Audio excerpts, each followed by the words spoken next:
Good morning, students. I am Geeta Basaraj, lecturer in chemistry in Sharan Basaveshwar College of Science, Kalburgi.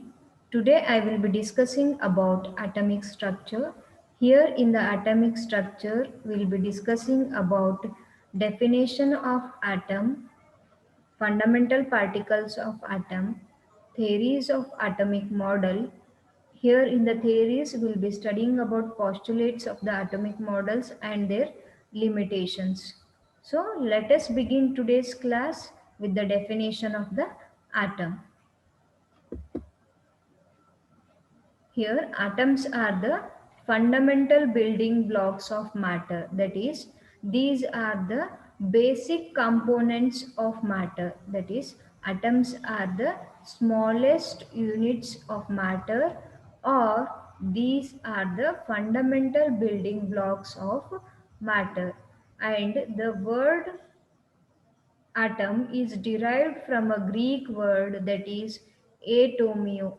Atomio means uncuttable or non-divisible. That is, we cannot divide the atom into further smaller particles that we call as a non-divisible.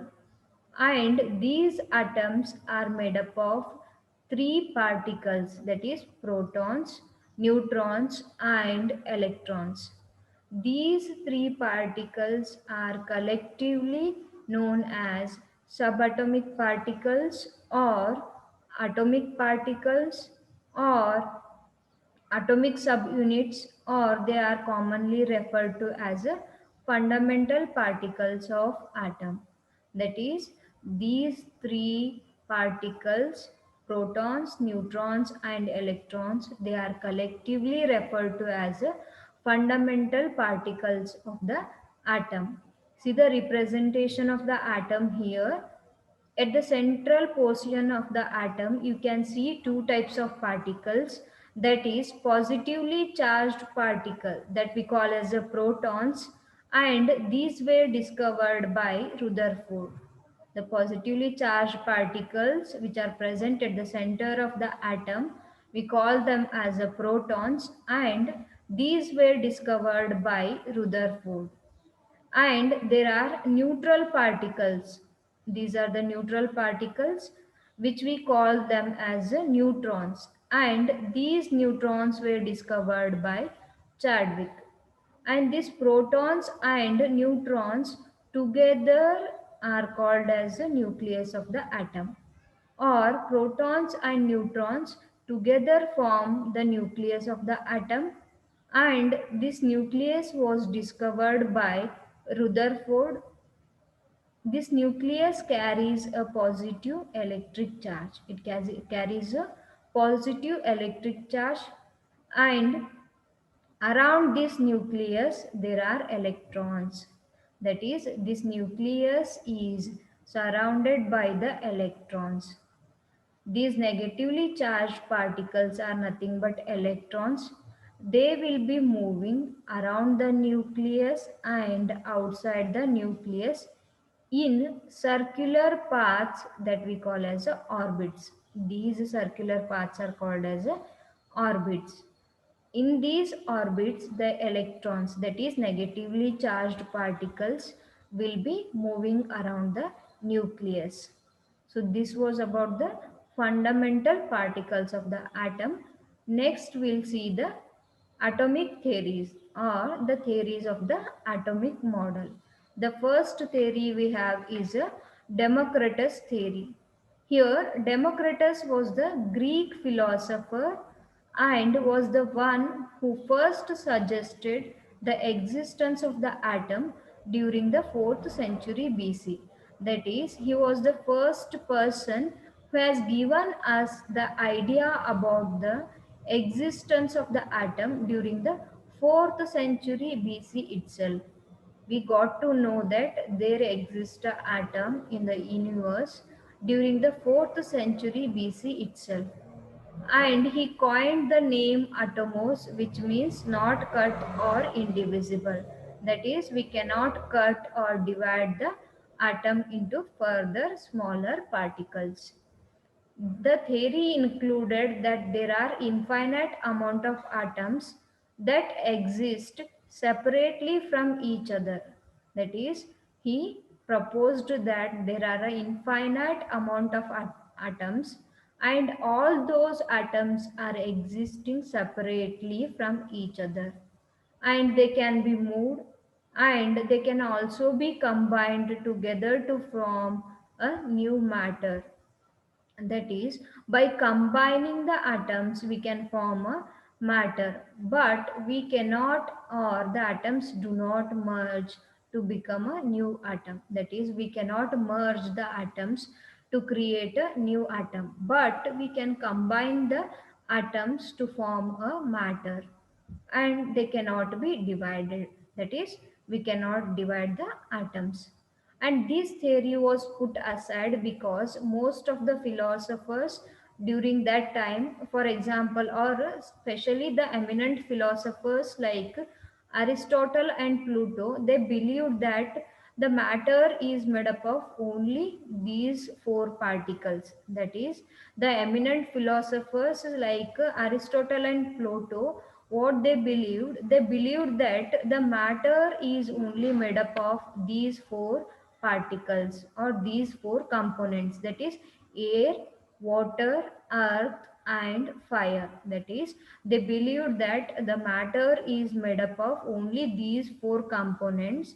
So because of this reason, the theory was put aside, or we can say the theory was discarded. And the next theory we have is a Dalton's theory. Here, John Dalton, he was a British chemist who put forth his own atomic theory in the year 1803.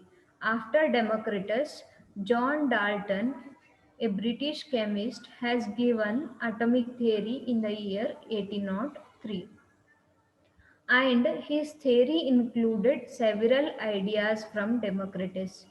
That is, his theory, that is, Dalton's theory included several ideas which were similar to Democritus' theory. The postulates which were given by Democritus was also given by Dalton.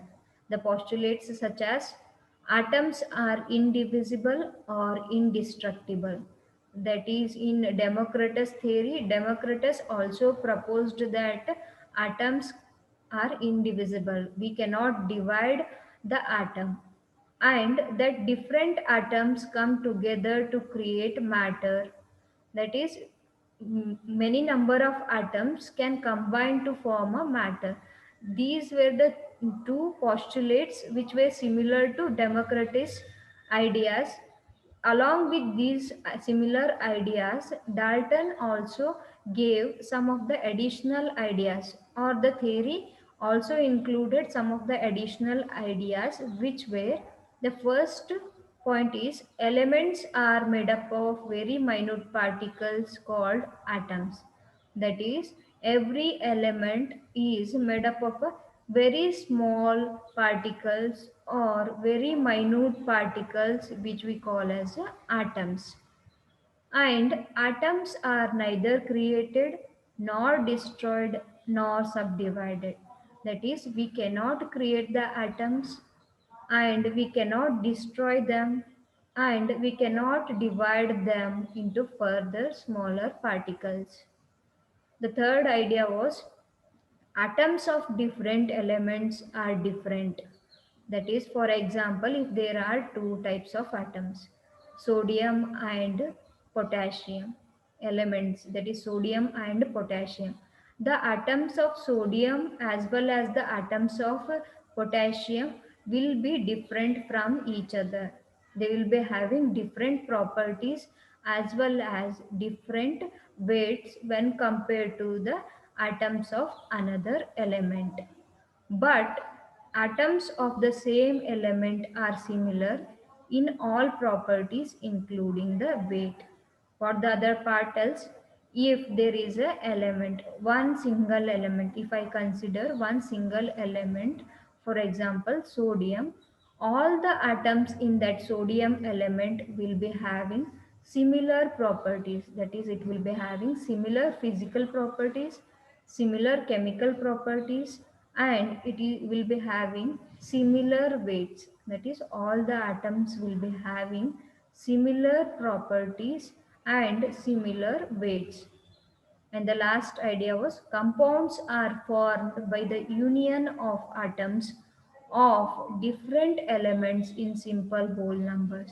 That is, in the earlier theory, we came to know that we can combine or we can unite the atoms to form new elements. We can combine the atoms to form the new elements. Here, Dalton also proposed the same statement, that is, we can combine or we can unite the atoms of different elements but in the simple whole numbers. We can combine the atoms in the simple whole numbers. We cannot combine the atoms like half atom. In that way, we cannot combine the atoms. If we are forming a new element, we have to combine or we have to unite the atoms of different elements in simple whole numbers. For example, water molecule, that is, hydrogen atoms and oxygen atoms are combining in the ratio 2 is to 1. They are combining in the simple whole numbers, not like a half water molecule, half oxygen molecule, like that. They are combining in the simple whole numbers in the ratio 2 is to 1. In the water molecule, they are combining in the ratio 2 is to 1. And this theory has some of the limitations. That is, it could not explain why and how do the atoms combine together to form the molecules. That is, it failed to explain the reason why the atoms combine together to form the molecules.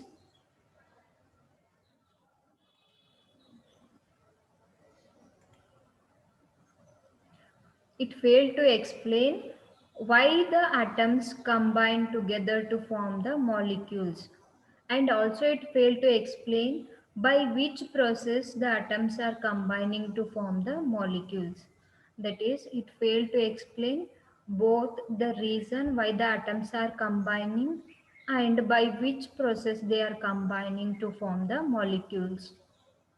The second drawback was the nature of the forces which hold the atoms together in the compound. That is, we know that if there are any atoms combining together or any elements combining together, there should be a force of attraction between the atoms, or any kind of force should be between the atoms, but this theory failed to explain the nature of force which is holding the atoms together in the compound.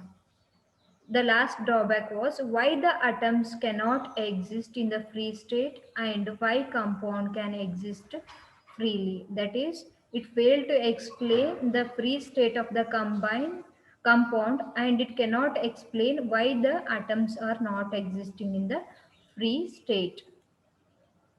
The next theory we have is a J.J. Thomson theory. J.J. Thomson theory was proposed by J.J. Thomson. It is commonly referred to as a plum pudding theory of the atom, and it is proposed in the year 1904. The J.J. Thomson theory, it is commonly referred to as a plum pudding theory. You may be familiar with the word plum pudding. Plum pudding is nothing but it is a cooked food inside which you can observe fruits or seeds. And this theory was proposed in the year 1904. And this model postulated that atom possesses a spherical shape in which the positive charge is uniformly distributed. The electrons are embedded into it. See the first representation, that is Thomson model of an atom. Here he proposed that atom is possessing the spherical shape. That is, atom consists of a spherical shape wherein the positive charges are uniformly distributed in the sphere. You can see the positive charges over here which are uniformly distributed in the sphere, and the negative charges, that is electrons. These are the negatively charged particles which we call as the electrons. These electrons are embedded in the sphere. Further, he hypothesized that the charge of the positive sphere's charge is equal to the negative charge of the electrons. That is, see here, the positive charge sphere, that is, this is a positive charge sphere. The charge of this positive charge sphere is equal to the charge of the negative charges, that is charge of the electrons. And since the model is visualized or it looks like a pudding, see the second representation, that is plum pudding. Since this model looks like a plum pudding or watermelon, wherein the positive charges with the plums, these are the plums, or we can refer as a seeds, that is electrons embedded into it. He compared his model with the plum pudding, wherein the sphere is embedded with the plums or seeds, which can be compared to these electrons. The plums or seeds present in the pudding can be compared with the electrons which are embedded in the sphere. So because of this reason or because of this similarity, the model is referred to as a resin pudding, plum pudding, or watermelon model of the atom. And this theory could not have any experimental evidence in its support, so the theory was discarded. And the next theory we have is the Rutherford theory. Rutherford proposed a nuclear model of the atom in the year 1991 in which nucleus exists. He discovered the activity, that is momentum of the protons and electrons within the atom. That is, Rutherford theory was proposed by Rutherford. It is also called as a nuclear model of the atom. It is called as a nuclear model of the atom, and this theory was proposed in the year 1991. Here in this theory, Rutherford explained about the existence of the nucleus, or we can say he gave us the idea about the existence or presence of the nucleus in the atom. And he also discovered the movement of the protons and electrons within the atom. According to this model, the positive charge and most of the mass of the atom was densely concentrated in extremely small region. This very small portion of the atom was called nucleus. Yeah, we have seen the representation of the atom, wherein we observed that there is a central portion that we call as the nucleus of the atom. The central portion of the atom, that is called as a nucleus, we can say that it is a very small portion or a very small region of the atom, wherein the whole mass of the atom is concentrated at that small region, that is called as a nucleus. The second postulate is the nucleus is surrounded by the electrons that move around the nucleus with a very high speed in circular paths called orbits. We have seen in the representation that around the nucleus there were moving electrons in the orbits. We have seen that electrons were moving in the orbits around the nucleus. Those circular paths in which the electrons are moving, that circular paths we call as orbits. Thus, the model resembles the solar system in which the nucleus plays role of sun and the electrons that of revolving planets. Since we have observed the nucleus at the center of the atom and electrons moving around the nucleus in the orbits, if we see the representation or if we visualize the representation, we can compare the model exactly with the solar system. We can compare this model exactly with the solar system, wherein the sun is at the center of the atom, or the sun is at the center of the solar system, which is surrounded by the planets, or the planets will be moving around the sun, which can be compared with the electrons which were moving around the nucleus in the atom. We can compare the sun with the nucleus of the atom, and electrons with the planets of the solar system. So this model resembles to the solar system wherein the nucleus is compared to the sun and electrons is compared with the planets, and the electrons and nucleus are held together by electrostatic force of attraction. That is, generally we know that if there are any atoms combining or if there is a combination of any particles or atoms, there must be a force of attraction between the atoms or combining particles.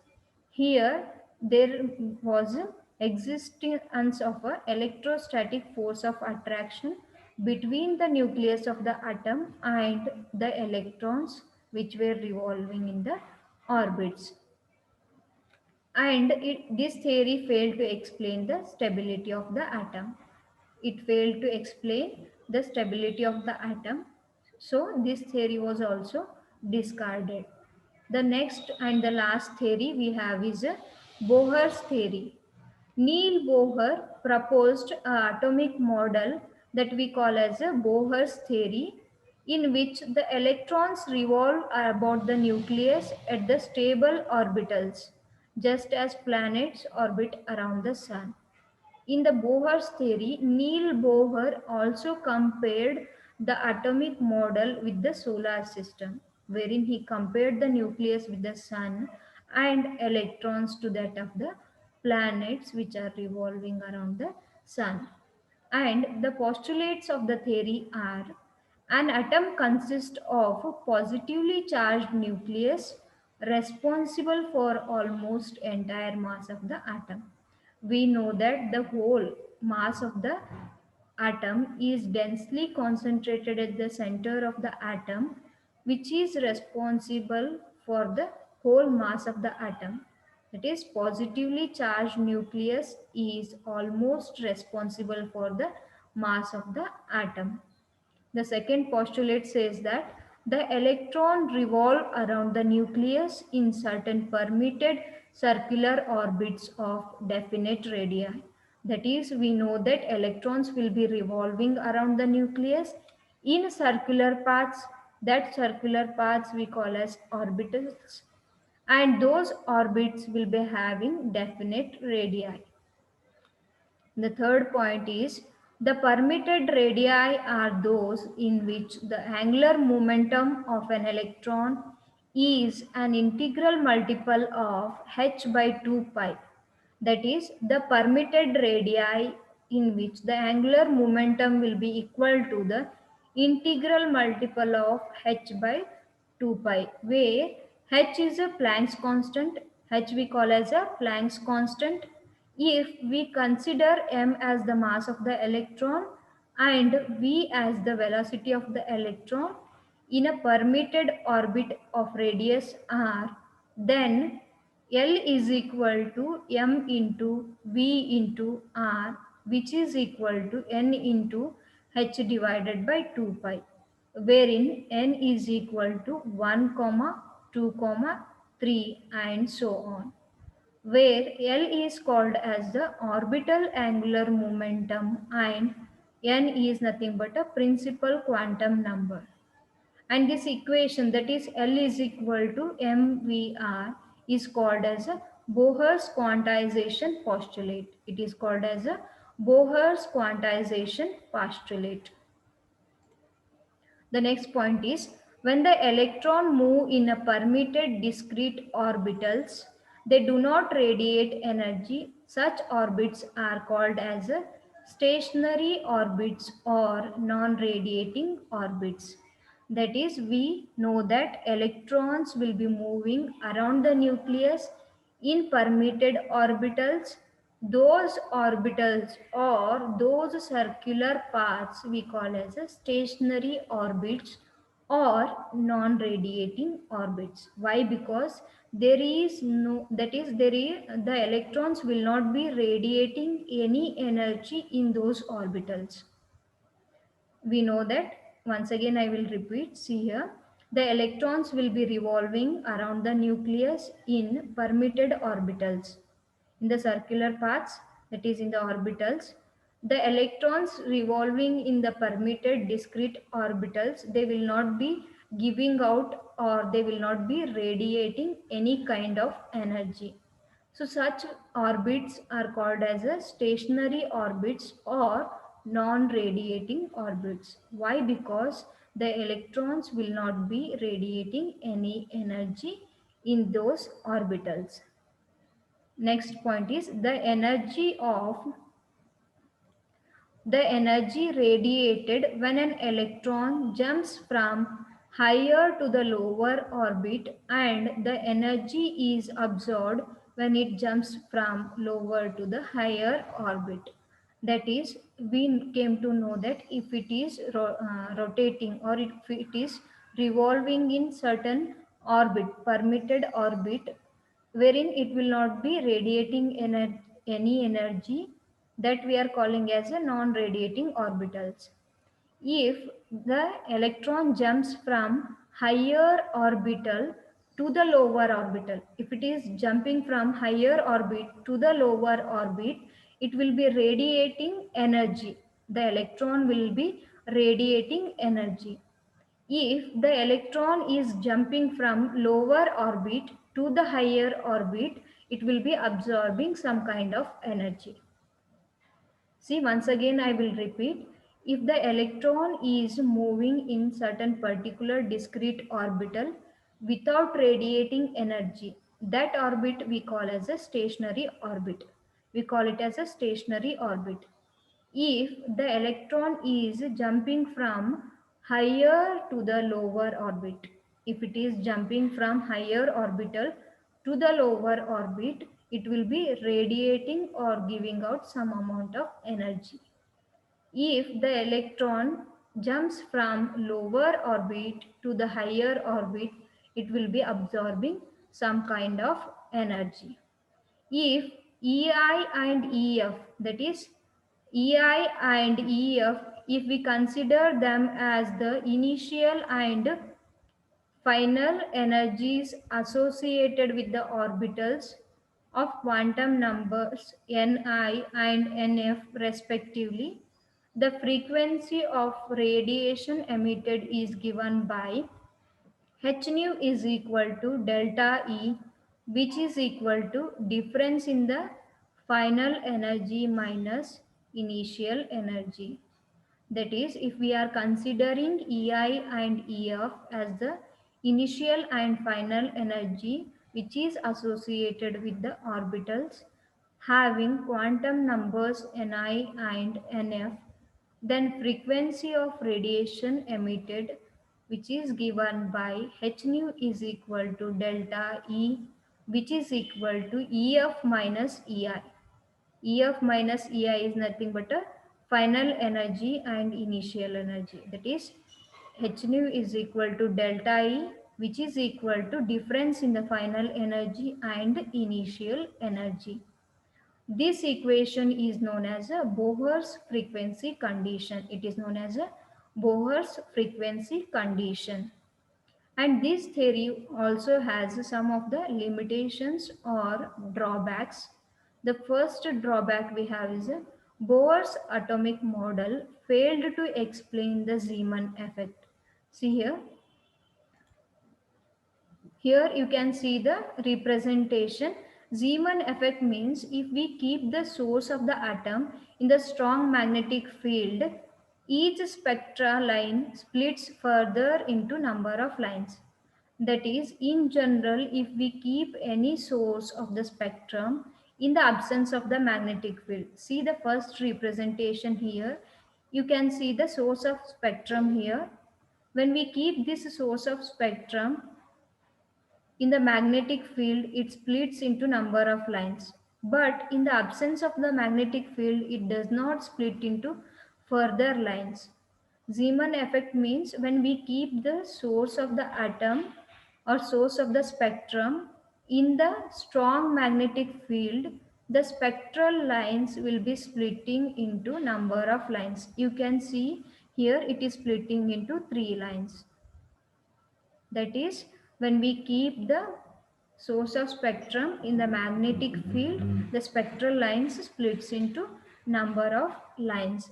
The reason for the splitting of the lines is due to the electron spin. It is due to the electron spin. So the Bohr's theory of the atom failed to explain this Zeeman effect. And the second drawback was it successfully explained the spectrum of hydrogen and hydrogen like atoms, but it failed to explain the spectra of multi electron atoms. That is, it gave us the idea or spectrum of the hydrogen and hydrogen like atoms such as helium and lithium, but it could not explain the spectra of multi electron atoms. And the another objection of Bohr's theory came from the Heisenberg uncertainty principle. Or this Heisenberg uncertainty principle states that it is impossible to determine or measure simultaneously the exact position and momentum of small moving particle like an electron. That is, it states that it is impossible to determine or measure simultaneously the exact as well as the that is exact position as well as the exact momentum of the small moving particle such as electron. But the Bohr's postulate says that electron is present in well defined orbitals. So this postulate of Bohr was not acceptable according to this Heisenberg uncertainty principle. The last drawback is that in the year 1923, de Broglie suggested that electron has a dual character. It has a particle as well as a wave character. Bohr treated the electron only as a particle. That is, in the year 1923, de Broglie suggested that electron has a dual character. That is, it behaves both as a particle as well as a wave. But Bohr, in his theory, considered electron only as a particle. So, because of these limitations or these drawbacks, this theory was also discarded. So this was all about today's class. Here we have discussed about definition of the atom, fundamental particles of the atom, then different theories of atomic model with their postulates and limitations. So today I will be wind upping the class here. In the next class, we'll be discussing about other concept of the atomic structure. Thank you.